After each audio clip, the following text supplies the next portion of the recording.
Greetings, adventurers, and welcome back to the Crithalla Podcast. I am your host, Ol Skipflack, also known as Dan. I always feel like I need to mention that, because everyone calls me Dan here. I'm also joined by my two wonderful and sexy co-hosts here. We'll start off with Sodope Stavi. Stavi, what's going on, buddy? How are you? Hey, what's going on, Dan Skipflack? Dan Skipflack. Yeah. I mean, you could just merge them. That works. That's kind of cool. Yeah. No, that's fine. I'm doing a legal name change now. I actually really like that. Thank you. Yeah, no problem. Yeah, change it on your sheet. Yeah. And speaking of, we also have the co-host here, Cosmic Key. Mike, what's going on, buddy? How are you? Great. I just found out I was sexy, so I'm doing pretty good. We're all sexy here. It's just we're all sexy here. You can't really see us, but it's fine. It's okay. Yeah. You can imagine it. It's fine. We roll sexiness with advantage. Yes, absolutely. Oh my goodness. Yeah.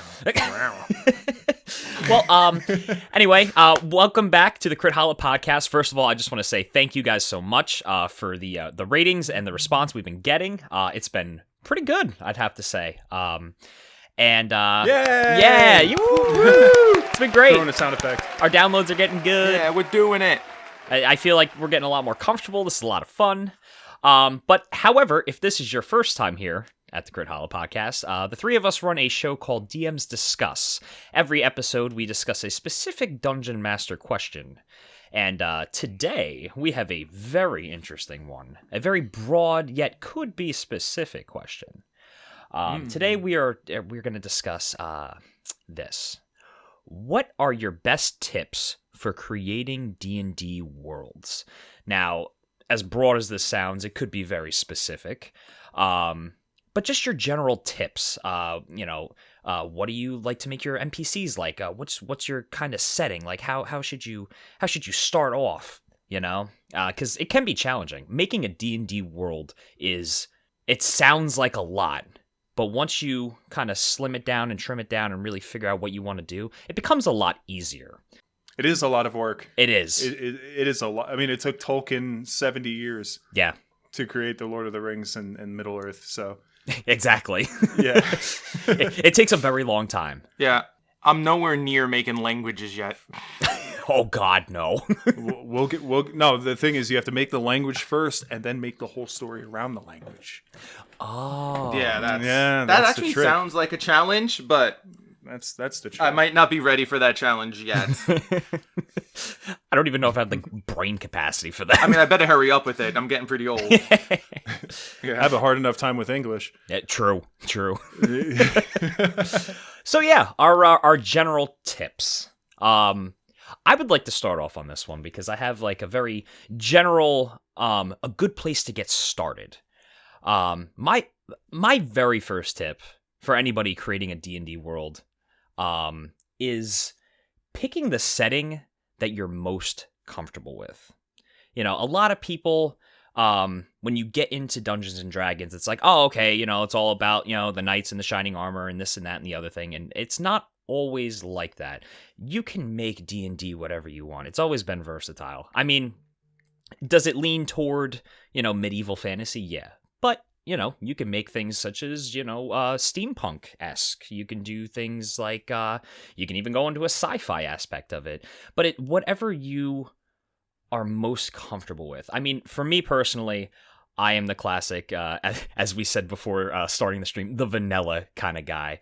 I'm a huge medieval fantasy guy. My favorite topic in school history was the Crusades and learning about different types of armor and stuff. My favorite show is Game of Thrones. My favorite movie is Lord of the Rings. My favorite video game of all time is World of Warcraft. So that all just kind of melded together into just loving medieval fantasy.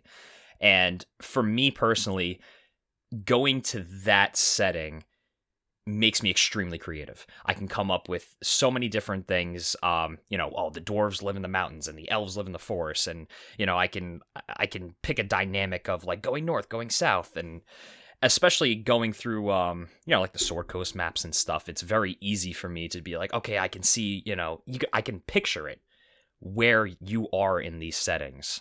So I definitely think that choosing a setting that you're very comfortable with will just make everything easier. Creating NPCs, creating towns, it just makes everything easier. You know what I mean? Yeah, I'd have to agree. Like if you find your wheelhouse of like a setting or even like a genre, like steampunk, like Japanese mythology or Chinese mythology, or even what we were talking about with Mike before with his setting that he's working on, he's doing like a mythological Middle Eastern kind of spin. All of that is really cool because in actual human history, we have thousands of years of reference material that we can use for our worlds. But if you, like you said, if you can find something that feels home, that feels familiar to you, you could really run with it because you feel the most comfortable in that setting. Exactly. And yeah, and that's kind of a big deal too. If I may interject for a second, there is a quote that I wanted to read from Gary Gygax himself from the original first edition Dungeons Master Guides. Okay.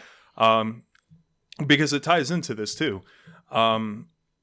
So he says right here, within the broad parameters given in this case, the Advanced Dungeons and Dragons volumes, you are the creator and final arbiter. By ordering things as they should be, the game as a whole first, your campaign next, and your participants thereafter, you will be playing Advanced D&D as it was meant to be. Basically saying, however you say it goes as a DM is how it goes. And that level of control and creativity over a world means that you can do whatever the hell you want. Yeah. So, and that's always been the case. That is such a cool quote. I love that. Oh my god. Yeah. It's pretty badass. Yeah. It's pretty badass. Definitely. Mike, what is your kind of favorite setting? I know you like, especially with your bleak lands, that kind of setting. Do you enjoy a specific type of setting? I've been told by my players that I seem to run, well, anything with horror in it well for some strange reason. I'm not sure why, but I run like modern settings well because I find my players usually it's easier for them to picture things. Like if you say you're chasing like a werewolf on a subway, everyone knows what a subway is usually. Yeah, sure. And they could picture it really well. Or if I see something just driving with a friend, and I was like, oh, I'm going to use that building in a game. And then I just say, you're trying to go into a building that's like an underground lair of some demon that's like capturing people in the neighborhood. And it looks like that building we passed by. They're like, oh. And then I like the idea of them never looking at that place in real life the same again. But that's interesting. That's cool. But I seem to do well either fantastical or like modern. I've run science fiction settings before, and that I get a little obsessed with because I make all my races. And because I think, if it's a sci-fi setting, you need alien races. So I make like 30, 40 races, and I wind up getting overwhelmed because none of my players want to play any of my races. And I was like, but they're cool, and they have their own mythology and their own planets, and this is what their armor looks like. They're like, nah. And I just feel like, I just went through that effort for nothing. Yeah, sometimes, I don't want to get like hated on or anything, but I'm not like a sci-fi guy. I tried my hand at Star Wars. I can't get into it as much, and so I could kind of see, like especially like if you're not into it, like okay, like. I can see where you're going for here, and it's really cool, but like it's not something that I am interested in. You know what I mean? Yeah, that's happened to me before with some players where they just weren't feeling sci-fi. Yeah. Which is fine. Yeah. Well, we ran a cyberpunk game. You seem to enjoy that for as little as that went on for. Yeah. That was really fun because that was just something that was like different, like just a completely different game. That's another thing too. Like it was just a completely just the way you played the game was different, and it was a lot of fun. Yeah. I guess it wasn't like traditional sci-fi with like spaceships and aliens. It was like humans and like oppressive capitalism and like poverty and famine, and yeah, it was like the dark fantasy of sci-fi. Yeah, that was really fun. Yeah, it sounds very lighthearted and yeah. There are unicorns with like mini guns mounted on their head. That's what the horn is. Yeah, it's just a mini. Yeah. They shoot out love laser beams. It's amazing. Yeah, love beams. That's my new podcast, by the way. Love Beams. Love Beams? Come check Love Beams. Yeah, you should come check it out. I just speak in a Make it really happen. nice voice. And Yeah, it's a just- love of it. Yeah, a little ASMR. You know what I'm saying? Ooh. Anyway, but I'm with Dan. I'm a big fan of like the Arthurian, like Monty Python kind of ridiculousness, like medieval fantasy with chainmail and tabards and like horses with like the bardings, you know, and like the tabard. I think those are called bardings, right? On the horses, where they would wear like those flowing capes and Yeah. stuff with like the knight's sigil or whatever. One of my biggest influences for the reason why I love like medieval fantasy was the Elder Scrolls 4 Oblivion. Oblivion was very much high fantasy. But just like the aesthetic of the world and like the castles and the layouts of the cities and the monsters, like minotaurs that you could find in Oblivion. There's a unicorn that you can find in Oblivion, and you could actually ride it. Oh, hell yeah. Yeah, dude. So like when I was playing that game, I was like, oh man, like this setting is so dope. It's so light and like beautiful and like high contrast with all these greens and purples and reds of the flowers and blues of the water. But like you go into a cave and it's desolation and doom. You know, you scratch the surface and it's like horrible underneath, but on the surface it looks like, oh yeah, you know, this looks safe. I could travel down the road until, you know, you get mauled by like 30 imps and like a half a pack of goblins or whatever, you know. So definitely like medieval fantasy, traditional, very vanilla medieval fantasy is sort of my wheelhouse too. I don't really like anything too crazy and fantastical. Maybe a floating island or like a floating tower, you know, suspended high above a mountaintop or something like that. But that's really as far as I But just one. just one. If there's more than one, it's ridiculous. Yeah, more than one, and suspension of disbelief is completely ruined. Yeah, it's absolutely ridiculous. It's like, why aren't all the cities floating? Yeah. Completely unbelievable. Completely. As I look over at like a unicorn, like, you believe this? You believe? Bro, like, you I know. believe? Yeah. I've been saying the same thing for years. The unicorn's like, Right. well, that's unrealistic. Yeah. Exactly. Hell yeah. But that's my piece. Yeah, the fantasy setting. Ugh, love it. Love the fantasy setting. Yeah, I love all that, like, the fantasy stuff a lot as well. It's just that I can't help but, like, add darkness to it. Like, because when you read actual, like, legends, people are, like, afraid to leave their houses. Yeah. Oh yeah, like Baba Yaga and stuff. Yeah, like, in the setting I'm making now, I made my own rules for if you go too far into any untamed wild area, there's a chance you could accidentally wander into the Twilight Realms where my Fae are. Just accidentally. Oh, shit. Oh, Wow, that's cool. So I'm trying to take all that, like, fear that people had, and it's real. If you wander, you can get lost. And time is different in those realms, so you could be there for a day, but, like, 3 days go by. And then, like, you could have been lost for 3 days and not know. And then the longer you stay in that realm, the more the realm becomes a part of you, so you might not want to leave at a certain point, and you'll never come back. that's very like Never Neverland almost, with like Peter Pan and stuff. Which That's is actually horrifying. terrifying. Yeah, that is Yeah. horrifying to get trapped like against your will and then want to stay there. Yeah. So that's why, like, in that game, that's why people specifically stick to the roads. Because they're, you know, civilized. Just stick to the road. Don't go into the woods too far. Stay to the roads. Yeah. Yeah. Don't veer off, you're in big trouble. Yeah. And by the gods, stick to the roads, traveler. It's funny that you mentioned that. Dan, do you remember when I was creating the 1/5 edition campaign that we played before we stopped playing? It was the Kiln of Ash. Do you remember that? Oh, refresh my memory. I still have it on the Game Master app. But it was the last campaign that I was doing before we played. It was you, our friend Eddie, and I think Chris and Tony, Probably. our friends. Well, the biggest influence for that was Dark Fantasy, because I was really into Dark Souls 3 at that point.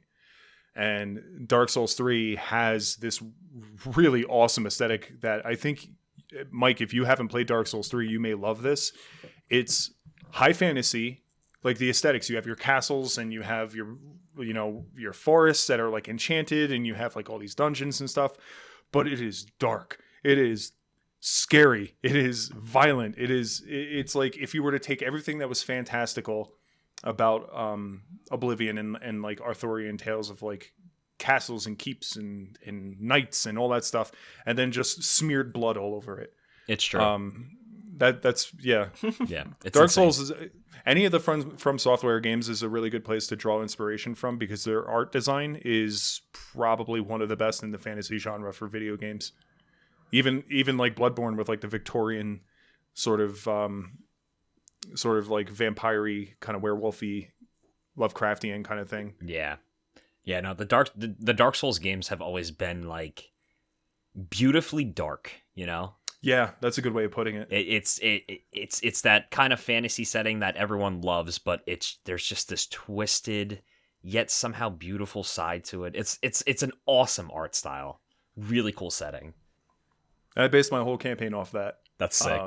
In 5th edition, more or less. Yeah, sounds awesome. That's awesome.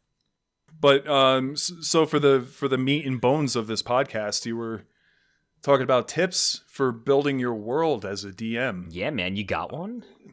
I mean, I got plenty of tips. I got all the tips. Oh, let's hear it. I'm like that dude. I'm like that dude from Resident Evil who pulls his coat open. What are you buying? What are you selling?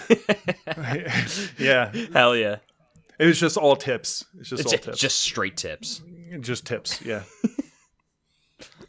This is sounding strange. Yeah, it's slightly strange, but it's all right. It's fine. No, it's good. It's a good time. Oh It's no, just tips, I bro. love it. I'm just It's just pointing it tips. out. It's just a tip. Yeah, it's just tips. It's just a tip. Nothing bad could happen with just the tip at all. So go ahead. All right, cool. So let me start with the tip, and then I'll just go all in. Yeah. Yeah. Get it going. All right. Yeah. So, I mean, Crithalla after dark. yeah. Put up some like neon signs here that say like 18 plus or whatever. Yeah, well, yeah. Right up there. Yeah, right up there.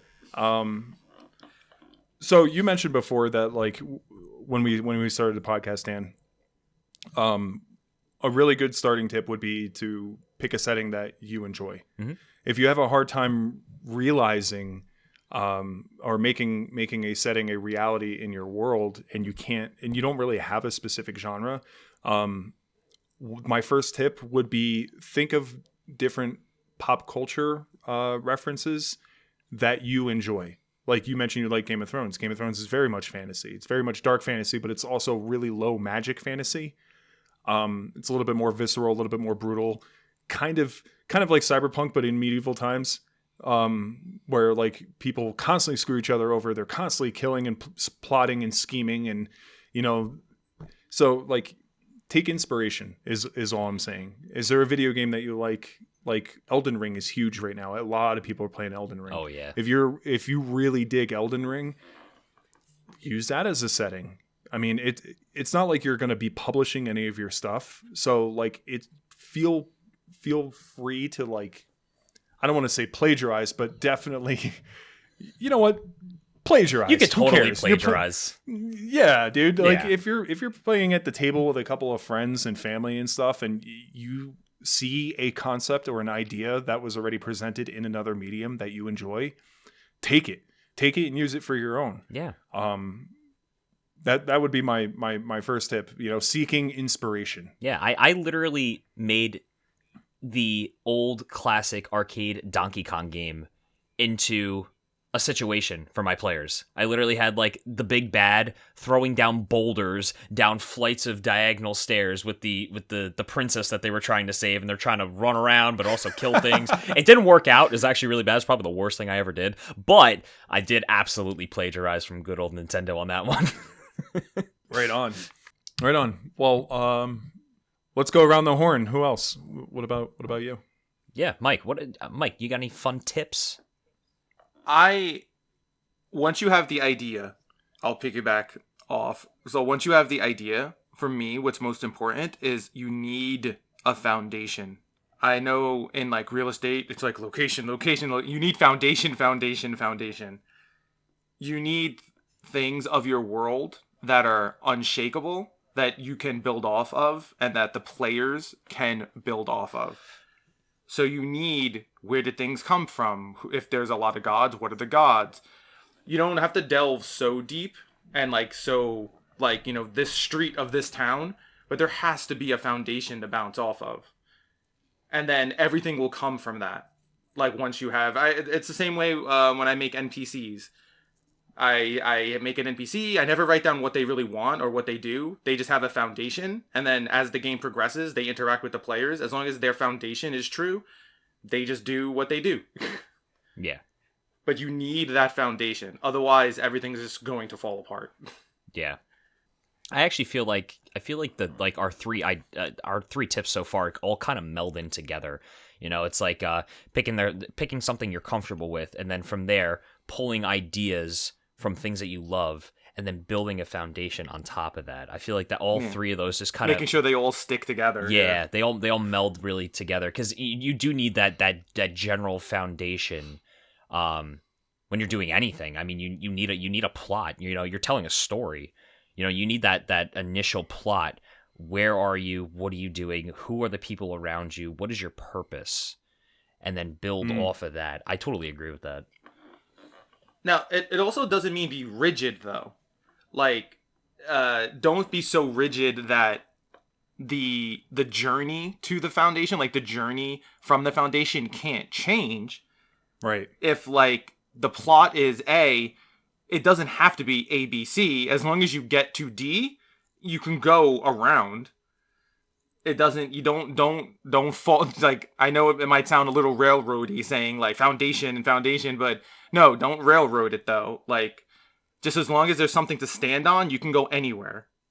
But there needs to be that foundation to stand on. Otherwise, the players will smell it, and they will smell blood in the water, and they will take your world down. Absolutely. And a lot of players get off on doing that. They get off on that. They actually get off on saying, okay, this is the established rules, I'm going to destroy them. Yeah, yeah. If I can, I want to quote another Gary Gygax quote. Yes, because this ties directly what you're saying, Mike. He says, it is the spirit of the game, not the letter of the rules, which is important. Yes, absolutely. It's the spirit of the game. So spirit, yes. You build your foundation, but if it changes, it's the spirit of the game. It's all about providing entertainment and joy and engagement with people and yourself. Mm-hmm. DM is a player too. People forget that. Yeah. No, I mean you have to enjoy yourself. I remember we talked about that a couple episodes ago, that you have to enjoy yourself as much as the players are enjoying what you're putting out there. For sure. It's actually funny that like you say that, because like that kind of ties into one of my tips that I came up with was always plan ahead, but never too far or never too in depth, because you could, I mean, I have made this mistake multiple times, and I know we talked about this before. We all have made this problem happen. Oh, yes. Where you write out everything, literally everything from A to B to C to D, and your players get into your world, and within 30 minutes, everything derails. So as much as a foundation, like Mike said, is important, never take it too extreme, because that will completely mess you up. You won't know where you're going to want to go. It's so much better to do a bit of a freeform. Give them options, but have those options planned out, so if they end up doing something different, you're ready for it. But keep it freeform. Agreed. There was as I'm developing dungeons for our classic D&D campaign that's going to be coming up, we may even record it, and I might even put that up on Crithalla. We'll see. Oh, that would be cool. Yeah, like our actual play sessions. Yeah. But I agree with you 150%. You know, somebody said to me once on Reddit, in fact, while I was asking for help with dungeon building, they said, add more than you think you need, because chances are players are never going to see all of the additional stuff that you've planned. For example, if you're making a dungeon, you make a bunch of secret rooms.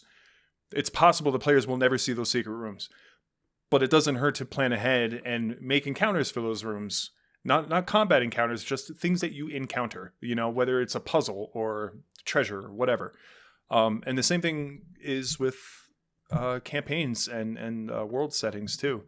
You never want to go too deep into the rabbit hole. No, definitely not. No. Set a very broad foundation. There are rules in this world. There are factions in this world that have certain opinions, and they may like or dislike certain types of people or factions of other people.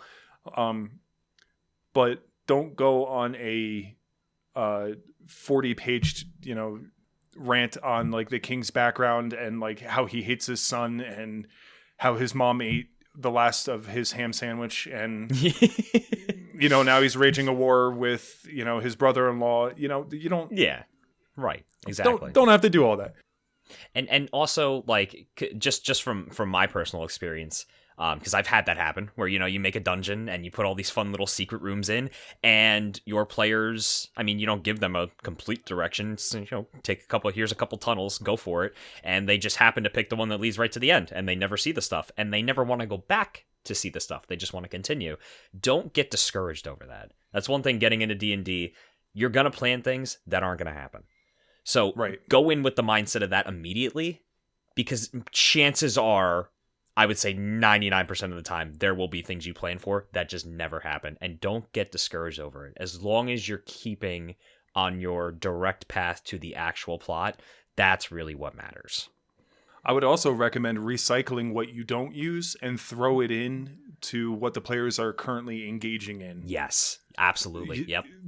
Yeah, because if you come up with a really badass idea about some minor boss that's in a cave system or a dungeon that they completely sidestep, throw it in later while they're in a town or in like a ruined keep or something like that. Throw that big boss in there, that minor boss. Yeah. And now you get to recycle this content that you wouldn't have otherwise been able to use. Yeah, I don't think players realize how much of that does go on behind the screen. So much. Yeah. Like there's sometimes you try to be nice, so you go easy on dice, and sometimes you're fudging things, sometimes you're bringing things back, sometimes you're like I've let monsters die sooner than they should because I just don't want to kill the party right now. Yep. And done that. I don't think players, they don't understand how much like tweaking goes on behind that. Screen's there for a reason. Yeah, literally, it is.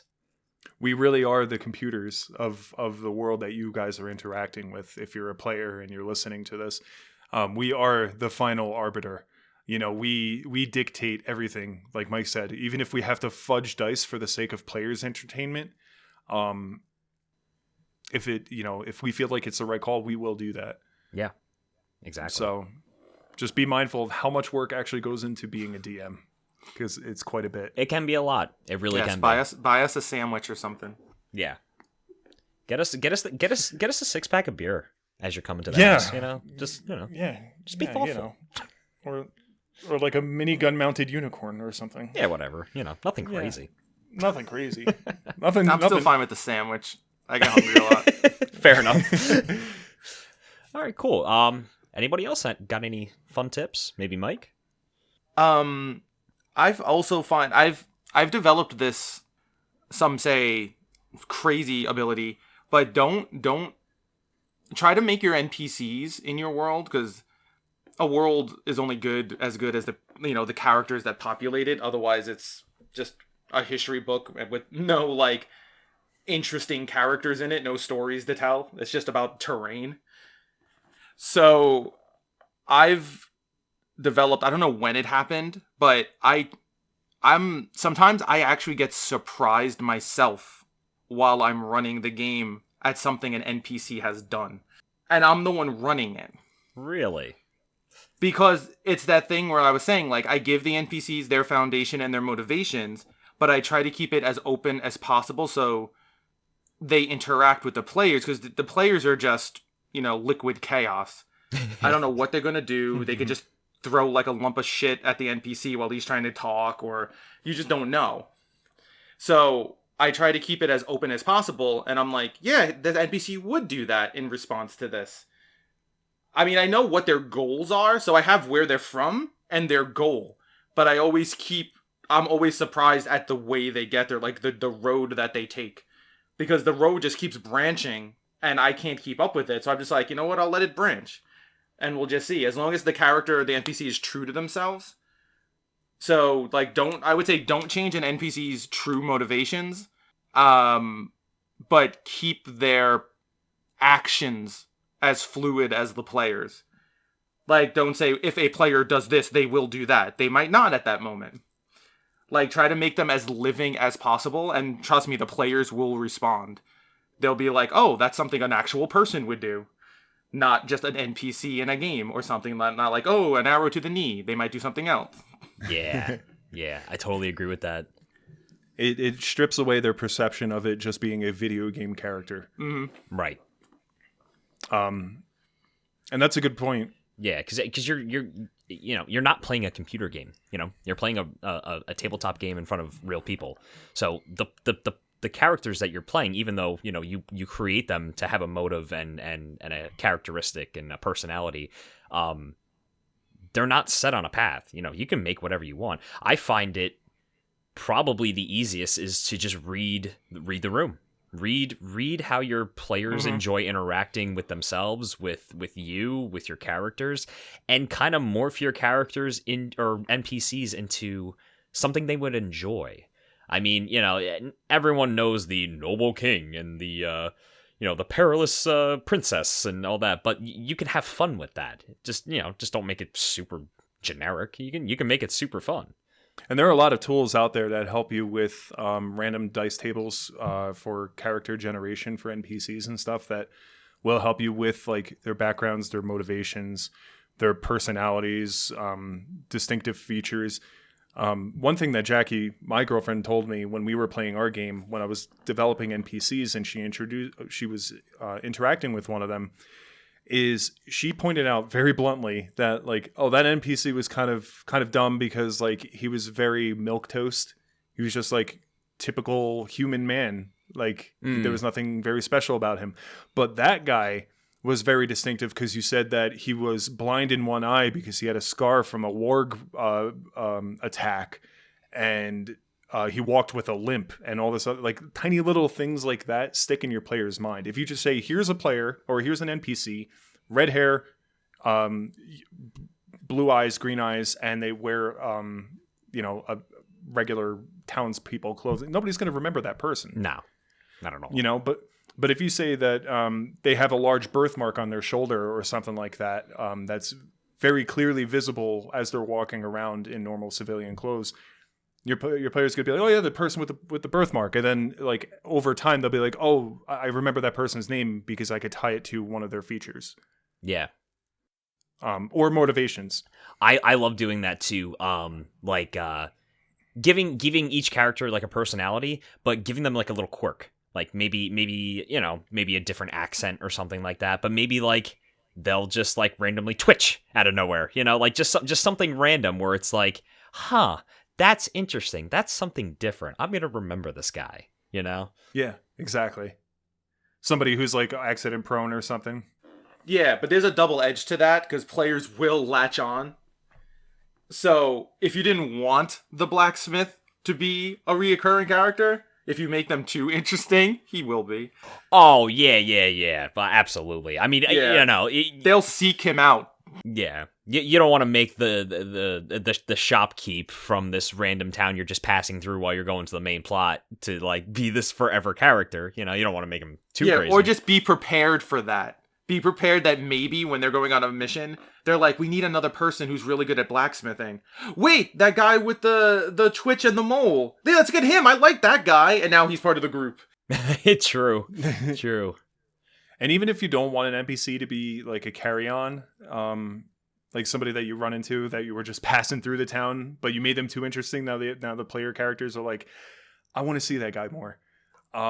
You could tie that into world building, right? You could make an entire quest line about how this character, this NPC that your party loves, was now like abducted by like an assassin's guild or something for ransom, or maybe while they went back home out in the countryside, that you go there to visit them and their house gets caved in by like a mountain troll or remnants of something large that caved in their thatched roof, and now the body's missing.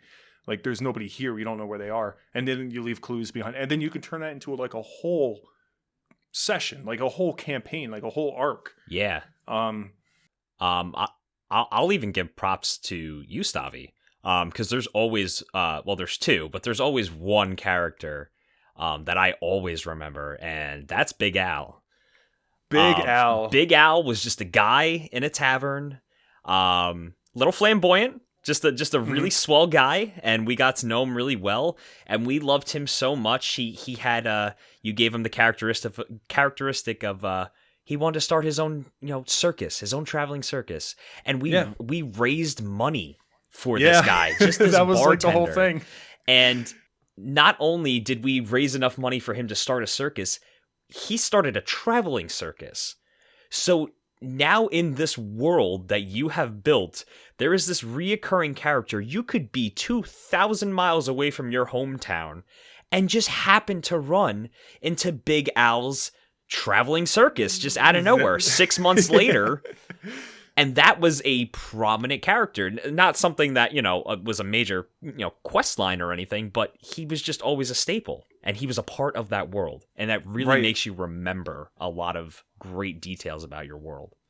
I used him as a tool for revelry when things were getting too dire for the players, like if the story that we're currently pursuing is getting too dark, or like a character dies or a quest fails. Within like 1d6 days, the traveling circus will pop up. And if the players stick around that long, then they'll have something to be excited about. Despite everything else in their life going horribly wrong, they have this one character where they're like, I love you. Yeah. I'm happy you're here. Yeah. I mean, you used it multiple times. Eddie used it in one of his campaigns. Did he? Yeah. He actually used it in a Discord game he ran about a year or two ago. He had a Big Al circus going on in his. I even made a whole video about it on the YouTube channel. Crithalla. That's YouTube. right. Check that out. Yeah, check out that YouTube, guys. Check out the Crithalla YouTube. But make sure you subscribe and hit the bell for more notifications. Yeah, thanks. But yeah, I made a whole video about him. I mean, that's an outstanding NPC, And also stuff like that, it lets the players feel like they have agency in the world. It's sure. Because in a lot of like video games, like if you go to a town and kill everyone or whatever, or do something horrible, you come back and the town just resets. Yeah. And there's no agency in the game. It doesn't matter. I mean, there are some video games where your actions actually change the world. Like if you didn't save this village, now the village just is deserted. And games are starting to do that, video games, but like role-playing's been doing that for decades. Like you interact with the world, you change the world, and you're part of the world, so it goes back and forth. Look at Morrowind. If you kill the main god, Vivek, in Vivek City, if you can actually manage to kill him, you'll get a notification that pops on the screen that says, you have more or less destroyed the woven fabric of fate. Like you caused a thing that cannot be repaired, cannot be, like you destroyed the prophecy, more or less. But the cool thing is, it gives you the opportunity to keep playing. It lets you know this game cannot be completed anymore now because you destroyed the timeline, but have fun in this world. Yeah, have fun. Good luck. Yeah. That's really fun. Open-ended. Still. Open-ended. Yeah. Open-ended, yeah. That's a guy who knows how to play D&D. Oh my God, yeah. But it's funny that you mentioned unique NPCs and stuff and doing something, memorable that, that's different from other things that people have seen. Because another one of my tips is to come up with something that is interesting or unique for your world that your players are involved in. I've seen different DMs do different things, and there's always maybe that one unique thing that they do. It's like, oh, I've never seen a DM do that before. That's really cool. I mean, I'm a sucker for props. I know some people think that's corny or whatever. Props are awesome, dude. I find it fun, Yeah. And one of my props that I like to use for every session, because we run once a month. So, well, usually. But yeah, we run about once a month. And I keep it to the in-game time too. Oh, a month later. So I make newsletters. Since my players live in a city that they're a part of, they get newspapers. So before everybody comes over, I type up a quick newspaper. I have some cool printing paper, and I print out a cool newspaper. And at the beginning of every session, they get a newspaper and they read about what's going on in the town. Maybe there's a deal at a certain shop. You can go check it out. And it kind of progresses the plot a little bit because I always have like a main article. And it kind of tells you like where the plot's going. But it also gives you some side things to do if you wanted to go see that shopkeep and learn more about them or see what they have on the deals and stuff like that. So that's something I always like doing, but I love when DMs always have something unique. You know what I mean? That is brilliant. And the fact that you have the resources to do that every time your players come over, I'm sure is like super appreciated. There are plenty of DMs who don't do a damn thing for their players except, run the game for them. But that's it. So yeah, no, that's actually boss. I want a newspaper now. Yeah, and I mean, so other examples of that, like if you just to piggyback on that real quick, it could be things that the DM does at the table, like what you do. It could be somebody who is really good with voices and they use voices all the time and players are really engaged in that sort of thing. And that could also give a wide berth to the players to start dabbling in role play. Especially if they've never really done role playing before with like voices and mannerisms and stuff like that. So yeah, in-game stuff. When you're developing your world, right? You can have certain cataclysmic events that will happen or have happened, and that is like the primary focus of your world that makes it very unique.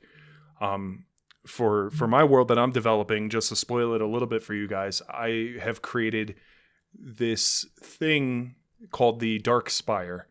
And the Dark Spire, I don't know where I got the name from, but I'm sure it's copywritten. Sure. It was put on my planet from the gods that created this planet. And it looks ancient, but it looks familiar but alien also. It's just like this looming black thing in the countryside somewhere. But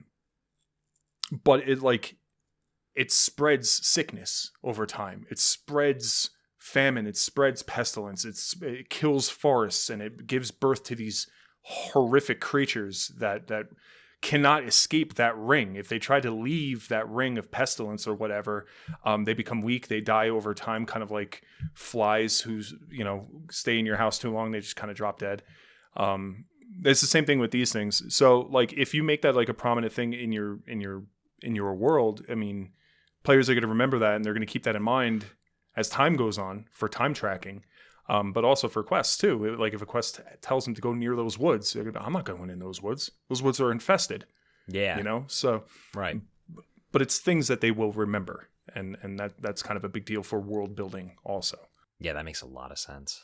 Sorry, I'm talking so much. I just have a lot to say about all this. No. I really like that. It almost reminds me of Breath of the Wild, where Calamity Ganon. Yeah, how you can, no matter where you are in the world, you can always still see, this big looming final plot that you need to get to. But there's so much to do in between. But you can still see your main goal throughout the entire world. You could be taking a screenshot of like this awesome mountain view that you climbed up in Breath of the Wild. But then you go and you look at your screenshot and you're like, oh shit, that's Hyrule Castle in the back. Yeah. Like no matter what I do, it's always there to remind me like I need to do something about this. Yeah, exactly. So, well, all right. Mike, do you have anything else? For things like that, for a while I got into making trailers for my games. Like actual video, audio trailers. Really? To sort of like, I would like find pictures, I would put like dialogue from my games, like prophecies and stuff, and pictures that were reminiscent of my settings, and I would use that to sort of like pitch my games to my players. Like I would send them like a trailer, like a movie trailer. That's so cool. I ran Star Wars for like almost like 2 years, and at the beginning of every single game, I would play the music and read the crawl as if it was like the movie. Awesome. I would be like, that's cool. Yeah, so I was doing that. I like making every setting I try to make a game that would be played in a tavern. Even for my sci-fi settings, like I had a card game for a sci-fi setting called Nebula 13.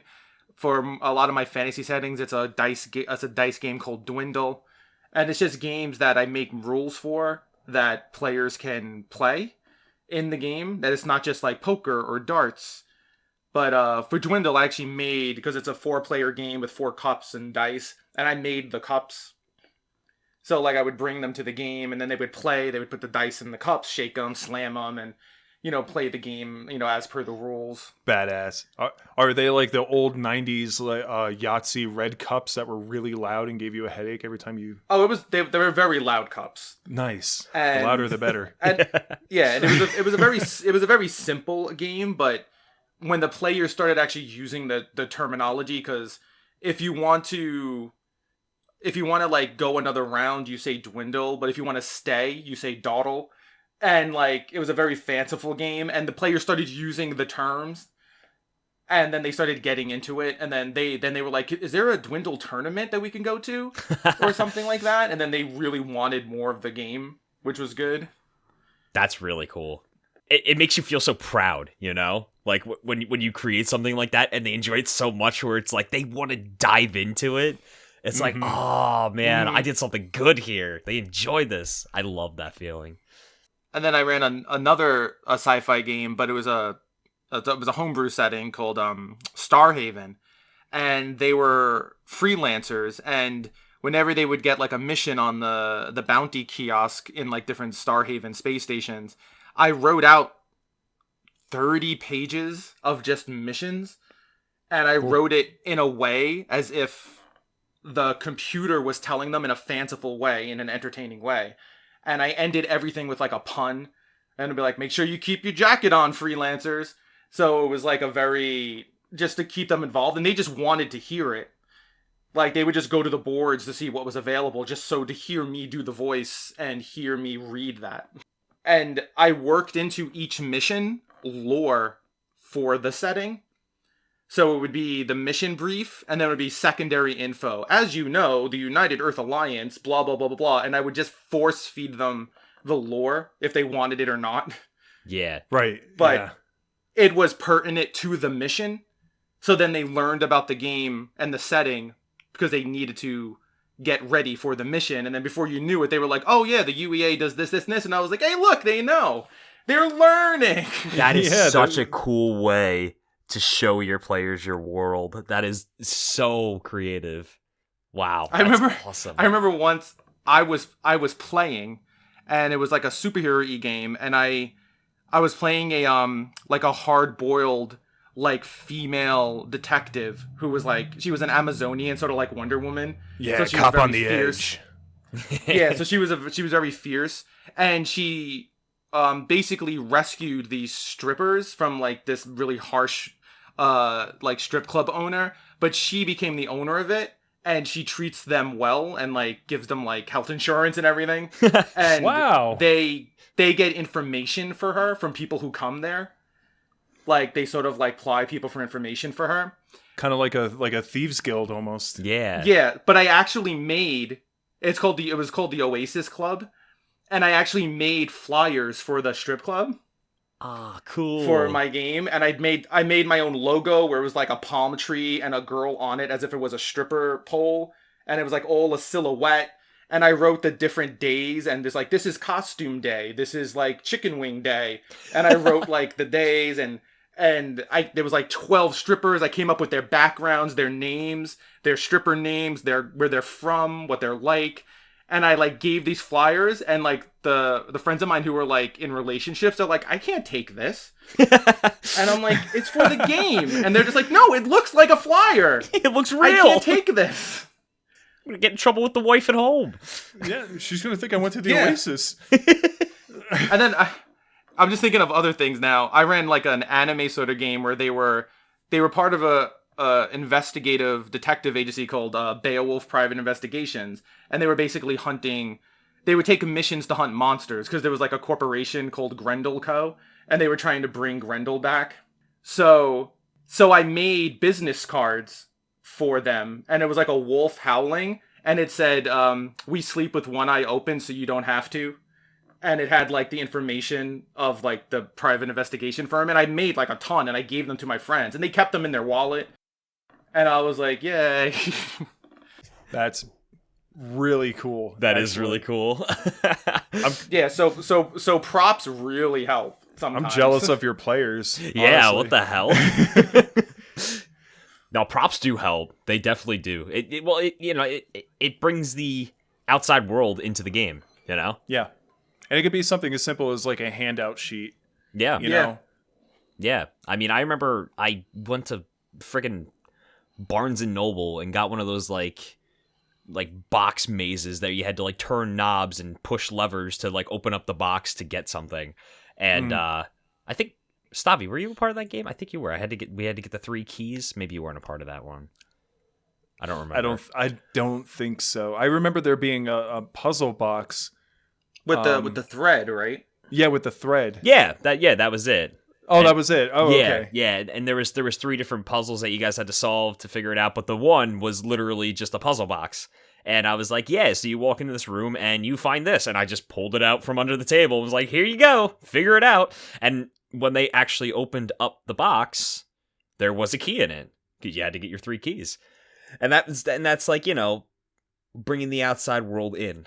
Like, that makes it a lot more investing, you know? You get invested. Yeah, that's when the the players become like children. Yeah. And the players are like, ooh! Yeah. Ooh! Shiny!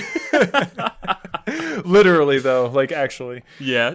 But that's great as a DM to see that, though. It is. Yeah. Because I always tell people go, when I try to convince people to play, or at least give it a shot, they go, oh, I don't know how to roleplay. I always tell them, I'm like, were you a child? And they're like, yeah. Did you ever pretend the floor was lava? Or you were a cop? Or there was an Indian? Or you were a soldier? Did you ever make your hand like what? You know how to roleplay. It's the same thing. Yeah, exactly. So, going off topic just really briefly, we were talking earlier about setting up plots for your world, right? This actually just came to my mind right now as we were discussing this stuff. I want to make this clear too, and this also really just depends on the player's expectation versus the reality that they're going to give, which is why session zeros and stuff like that are really important, because then you could lay sort of the foundation and the groundwork and the expectation of what your world is going to be versus what your players think it's going to be. You see,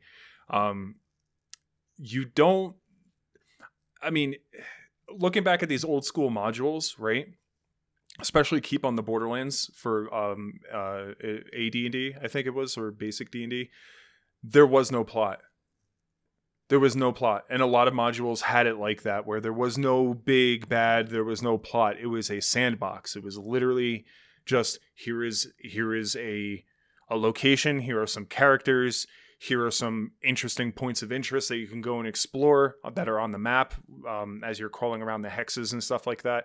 But there is no hooks in your character's back to sort of like drag them along this predetermined narrative, and it's okay to do that. I feel like with 5th edition, and I'm probably going to get a lot of shit for this because I know I did on Reddit when I mentioned it to people. It is okay to just let the players decide their own narrative. Like, give them enough resources to mess around with and interact with. And if they create enemies due to their actions, from that point forward, you could start making that a more prominent plot, if you will, for your campaign. And what that does for you as a DM is it alleviates a lot of the stresses of staying up till 3 a.m, writing into a notebook or on your computer, typing up frantically, this bad person's lair, this location, this NPC who's going to help them find this person, and blah, blah, blah, blah. Let your players take what you have created, regardless of how basic that foundation is, right? That foundation, and let them run with it. You as a DM, I feel personally, especially now that I'm getting into more old school stuff, DMs should be more reactionary, and let the players be actionary, if that makes sense. Like, then let them make the actions and then let you react to their actions because you are creating the world. you're in control of all the NPCs, of all the bad guys, of the geopolitical turmoils and politics and resources that are available in the world for them to exploit, or information rather for them to exploit or sell that information to other factions. Like that's an example right there. In fact, let's say you have two competing thieves guild within a city, right? Mm-hmm. Let's say you find information about some old temple that has long since been forgotten, completely overgrown in the forest somewhere that nobody dares to tread because you can get sucked into a fairy world, and so nobody goes there. Yeah. Right? But let's say you managed to get there and you managed to map out exactly how to get there safely. And now you have this information, but it was too perilous for you to venture in on your own. You could sell that information to one thieves guild who may send out smugglers, who may send out thieves or rogues to go in there to scout it out, find a ton of treasure, maybe give you a little bit of a kickback, you and your party. But that also builds their influence and their wealth, which puts stress on the other thieves guild who may retaliate violently or through subterfuge by plotting a murder of somebody important, and blaming it on the other guild. And that in itself can turn into like a whole story arc. So let your players play with your toolbox. Give them the box cutter and the plasma torch and the belt sander and say, here, no safety goggles, just do whatever you want to do. And then, so that's just another point that I wanted to bring up is, despite all the tips that we're giving in this episode, always remember that the players help shape your world too. Yeah, 100%. Yeah, I mean, you literally cannot continue your world. You can build an entire world with all these characters and politics and currencies and languages, but if you don't have players to play in it, there's no progression in it at all. You don't progress. Nothing happens. So the players are just as important as the DM making the world. You know? Oh, for sure. Yeah. And like I was saying, like in your example with the two thieves guild, that's a good example of having a foundation there already. Like you have the foundation of the two thieves guild, their motivations. You have the foundation of the like the quest that's too perilous for the players. Now let them do stuff on your foundation. You know how the thieves guilds would react. You know that because you made them. You made the thieves guild. You have the foundation of their personalities. So let the players decide now what happens next. You know how people are going to react because you've already done that work. Right. Yeah, definitely. Yeah. I mean, building the world is just as important as your players enjoying it,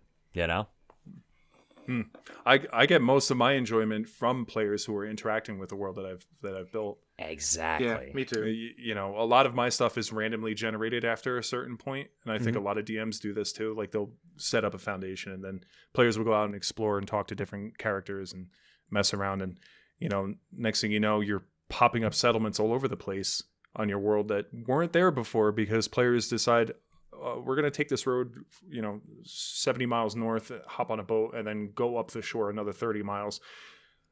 I didn't plan that far ahead, but all right. Yeah, sure. Yeah. Why not? And that's when that's where the DM has fun, as much as the players have fun, you have to have fun too, like we just talked about before. So that's really where the enjoyment of being a DM comes from, is doing all of that. Yeah, most of my fun comes from the interactions. Exactly. And becoming the characters I've created and having them, like being those NPCs interacting with the players. Yeah. Mm-hmm. Yeah. The world, the NPCs, everything. Yeah. But that's also where like a good, like, and everyone can learn this. It just takes a little time, but try to learn how to be freeform in your thinking. Like, not just ad-libbing or just improv, but just be open. And have your NPCs, the way they interact, to be open. Even the world. And also add little things that a lot of people don't do. Like add weather. That really helps. Or like, oh, it's raining. That could set a mood. Or it starts to snow. Or there's a windstorm. Or it's eerily quiet. Like, definitely use descriptors a lot. Yeah. That fills like a lot of gaps. And if you want to push that even further, like add mechanical benefits or banes to weather systems, right? Like if you roll on a table, it's in seasons, because seasons determine weather. So let's say it's summer and it's a really windy day out. Like it's nice, it's fine, there's no precipitation, but it's really, really windy. Now, anybody who is a ranged spellcaster or anybody who is a ranged person in general, whether you're shooting arrows or throwing daggers, you may have a negative to your attack roll because the wind may carry your projectile somewhere. Yeah. You know, like things like that could really add a whole lot of combat and encounter strategical, like dynamic thinking for your players as well. Yeah, and that adds depth. You know, a lot of depth. All of a sudden, now you have to think about that. Now you're in this world thinking about these things. You know that. Yeah, absolutely. Rain putting torches out and that sort of thing. So yeah, absolutely. Well, all right. Those are our fun little tips and tricks for creating a D&D world. I think that was really good. I think we definitely got our points across on this one. I think we had a lot of fun with this too. For sure. And always remember that even despite us talking about it for as long as we have, there are plenty of resources out there that may help you with the construction of your world also. People have been making worlds, especially for tabletop RPGs, for well over 30, 40 years now. Yeah. So don't be afraid to reach out and, you know, do a little bit of Google foo and like finding inspiration, finding things that make sense for your world, for your enjoyment, for your players. Yeah. You could find whole books on just economies. Yeah. Yeah. You really can. And pantheons and, you know, if I can make a recommendation, if you could find it, it's a print-on-demand book, I think, through Lulu. It is the Greyhawk setting book. Because that book is fantastic. It talks about like how the ancient people spread and moved across the continents and how they settled and became different cultures. It talks about the geopolitical stuff, the geography, the mountain ranges, the waters, how they came to be. It's really, really in-depth. You don't have to go that far, but like you could pull little bits and pieces out and be like, oh, that would be fun for my campaign, you know? So definitely do that. Definitely do some research. Yeah. Reddit is my best friend. I go on Reddit all the time whenever I'm thinking of like something that like I need some more like fleshed out. I need something more fleshed out. I'll always like just type in my general idea into Reddit, into like a D&D Reddit, and then people always just, you know, all DMs, like we were just saying, they love to talk about the things they've done. So it's very easy to just go onto Reddit and just be like, oh, let's see what somebody else created, and then take it from there, you know? Mm-hmm. Absolutely. Yeah, and if you ever feel overwhelmed making a setting or a world or anything, just always remember, just take in as much like outside stimuli as you can. Read, watch, listen, talk to people, and sooner or later something will click in your head. Your subconscious will be like, I like that, and then it'll come to the front and you'll be like, I have an idea for a setting, and then before you know it, you're up all night writing it. Yeah. Mm-hmm. And also, it's okay to start small too. Oh, for sure. Start in a smaller region, maybe like the first 30, 40 miles around your main town that your players are going to be in. And then as they go out and expand and explore, build on that based on the context clues of things that you've already created, you know? Yeah, exactly. So, yeah, start small and big. and then go big. Go big mode. Go big mode. Well, all right, cool. Yeah, that is the latest episode of the Crithalla Podcast. Again, you can find us anywhere in terms of the podcast. You can find us on Spotify, Apple Podcasts. Hit that download button. If you could, please leave a rating or review. That helps us out dearly. That helps us a lot. Yes, feedback is super important. Yes, absolutely. Check out the Crithalla YouTube channel. Over there, we do some top fives. We do storytime videos. We post the video version of this podcast that has all little fun animations with our little characters. Oh, that reminds me. What's our background for this week? Oh man, I can't believe I didn't even talk about that. Can we be like in this huge open elven glade? Yeah, sure. Cool. And you can hear like the birds chirping. Yeah, and the unicorn. And the and the unicorn. The Oh, unicorn's look, it's there. flying over us right now. Oh no! Hey, there it goes. Wow, it's beautiful. Wow. It shoots rainbows out of its butt. Wow, that's a lot of editing. Shoot. Yeah, that should not happen. No, it shouldn't. You should honestly, leave it the way it is and bring it up now that we're talking about it and be like, that's how you make a setting. Yeah, that's Yeah. it. Dun-dun-dun. We just made it up right now, and now look where we are. Yeah. We were just like hanging out in like a wine cellar, but now all of a sudden. Right. Yeah, that's great. Do that. That would be awesome. That's perfect. But yeah, so yeah, Crithalla YouTube. Also, sorry to cut you off, Dan. yeah. Big thing though, and me and Dan talked about this the other day. I personally have a lot of stuff that is going to be coming in the mail through Kickstarter backing, and is this a good time to mention? Yeah, absolutely. I was going to ask you if you had any plugs or anything like that. So go Oh for it. yeah, well, okay. So my only plug right now is the Crithalla Podcast or the Crithalla YouTube. I have a couple of very special things that are coming in the mail sometime this year that I'm going to be doing full reviews and unboxings of. The Ultimate Edition of Old School Essentials. It was like the $200 edition. Comes with all the physical adventure books, the physical basic, physical advanced DM screen, a bunch of other adventures and PDFs and stuff like that.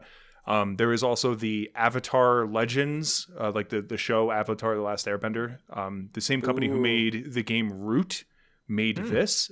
And it is a tabletop RPG set in the Avatar universe, and it looks really dope. Is that Magpie? Magpie Games, yeah, Magpie. Yeah, okay. Yeah, Magpie Games does amazing work. But I have the Ultimate Edition of that also coming in, which is coming with like dice bags and like special dice and like physical items like maps and all that. So I'm going to be doing unboxings and reviews of that stuff, plus a few other magazines for like old school gaming and everything like that. And we're probably going to be throwing that up on the Crithalla YouTube as well, so be sure to keep an eye out for that stuff. It's going to be really, really exciting. Heck yeah, because we always do some product reviews on there as well, so that'll be perfect content for that. Yeah. Cool. All right, Mike, do you have any plugs yet? I know we always ask every episode. Pretty much just I am a member of the famous Crithalla Podcast, and maybe now I feel like I need to catch up a bit. Maybe I need to start doing some more things. Well, maybe we can add you in. We'll add you in on a video or something like that. Or maybe maybe I'll have since I tell stories a lot, maybe I'll have story videos or something. Yeah, Dude, Crithalla story time? Yeah, dude, I that'd be would do story time in a second. perfect. Yeah, dude. Oh, yeah, dude. Well, we'll talk about that off the air. That'd be sick. We should totally do that. Yeah, definitely. Just be prepared. It's going to start out sweet but end horrifying. Hell yeah. As life does. As life does. And also, a little hint. There may or may not be some Crithalla products coming out very soon. I'm working on a little thing on the background. Maybe a little Etsy store or something very soon. But we'll keep it... Actually, go over to the Facebook page. When we hit 500 followers over on the Facebook page, I may or may not be doing a giveaway of one such product or two. So, head on over there and check us out over there too, where I post daily memes. D&D memes. The wizard commands it. The wizard commands it. I have heard the command. You should just do it. I cast suggestion. Now. Now, do it. Now. Go. Do it. Finish listening to this, then go. Then go. Well, all right, cool, guys. Thank you guys so much for checking out the Crithalla Podcast. My name is Ol Skipflack, and we will see you very soon. Bye-bye. Goodbye. Bye, everybody. Goodbye. Bye.